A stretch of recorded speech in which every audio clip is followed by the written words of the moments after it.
ცვლილებები DRG-ის სისტემაში ჯანდაცვის სამინისტროს საყოველთაო ჯანდაცვის პროგრამის ბენეფიციარებისთვის თანაგადახდის საშუალებას უშვებს, კერძოდ პაციენტებს თანაგადახდის უფლება არჩეული ეგრეთ წოდებული VIP პალატით სარგებლობისას მიეცემათ.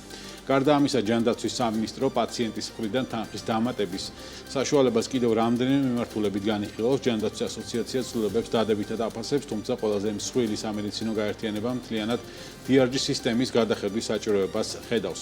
რა იცვლება სახელმწიფო დაფინანსების მოდელში და როგორია კლინიკების პოზიცია? ელენე გოგბერაშვილი ჩაგვეყენებს საქმის კურსში. ელენე, საღამომშვიდობის.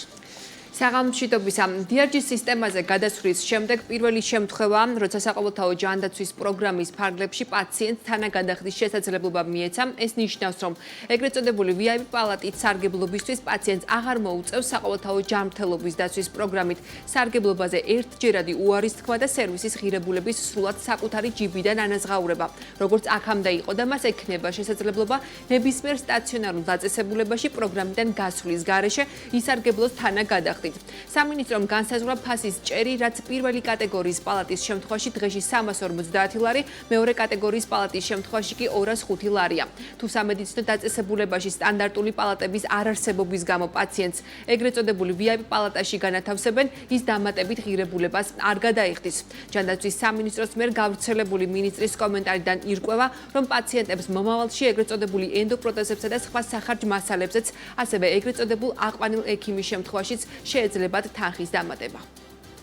ამ კომფორტის მიწოდებაში სამართლიანია თუ კლინიკებსაც ექნებათ დამატებით ანაზღაურების მოთხოვნის შესაძლებლობა, თუმცა აქაც რა თქმა უნდა გვევალება რომ განსაკუთრებულად ფრთხილები ვიყოთ იმისთვის რომ ეს არ გახდეს ცალკეულ შემთხვევაში ვთქვათ არასწორად ამ პრაქტიკის გამოყენების შესაძლებლობა. ერთია რომ დამატებითი კომფორტი არსებობდეს, მეორეს მხრივ ეს უნდა იყოს რა თქმა უნდა სამართლიანად რეგულირებული. ეს არის ერთ-ერთი ეტაპი რა ეტაპზე ჩვენ გავაჩინეთ დამატებით ანაზღაურების შესაძლებლობა, დამატებითი კომფორტის მიწოდების შესაძლებლობა. რასაკვირველია რომ ეს პროცესი გაგრძელდება.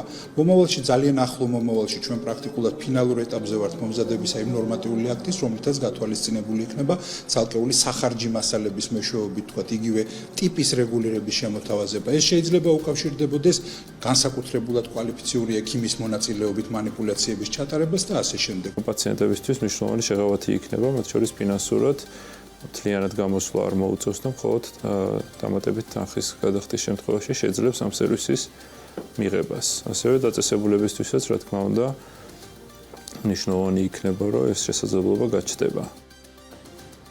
ჯანდაცვის ასოციაცია ცვლილებებს დადებითად აფასებს და აცხადებს, რომ აღნიშნული ცვლილება პაციენტებს თანხას დაუზოგავს და მათი დამატებითი სერვისისთვის პროგრამის ერთჯერადად დატოვება აღარ მოუწევს. თუმცა, მაია მახარაშვილი თვლის, რომ არა კონკრეტული მიმართულება, არამედ მთლიანად DRG სისტემის გადახედვა დგას დღის წესრიგში, რომელიც ეხება როგორც საბაზისო ფასს, ისე კოეფიციენტებს. ასევე მაია მახარაშვილი ინფლაციიდან გამომდინარე დღის წესრიგში აყენებს ფასთა ინდექსაციის საკითხსაც.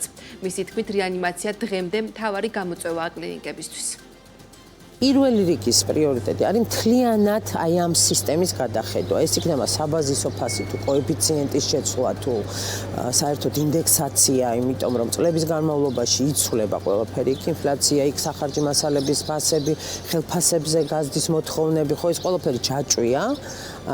ამიტომ ეს ძალიან აქტუალურია ისევ და ძალიან მნიშვნელოვანია. ეს რეანიმაცია უბრალოდ ძალიან კრიტიკულად მძიმე ტვირთია კლინიკებისთვის, იმიტომ რომ ძალიან ძვირად ღირებული მომსახურებაა და დაფიქსირებულ პარებში რთულია ნამდვილად ამისი აწევა, იმიტომ რომ ფაქტიურად სხვა სერვისებს აწვება და ნუ თითქოს ეს იყო ნაბიჯი, რომ აი ამ DRG-ის გადახედვის მიმართულებით ამ კრიტიკულით დაგვეწყო და დღეს მე მგონი უკვე დგას ეს საკითხი, რომ მთლიანად სისტემა არის გადასახედი.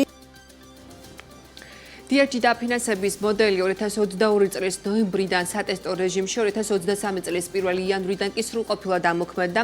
ძირეული ცვლილებები ამ სისტემაში თანაგადახდის კომპონენტის დამატებამდე ამ 2 წლის განმავლობაში არ შესულა. გეგმას თუ არა ჯანდაცვის სამინისტრო კლინიკების დაფინანსების ამ სისტემის გადახედვას ამ ეტაპზე უცნობია.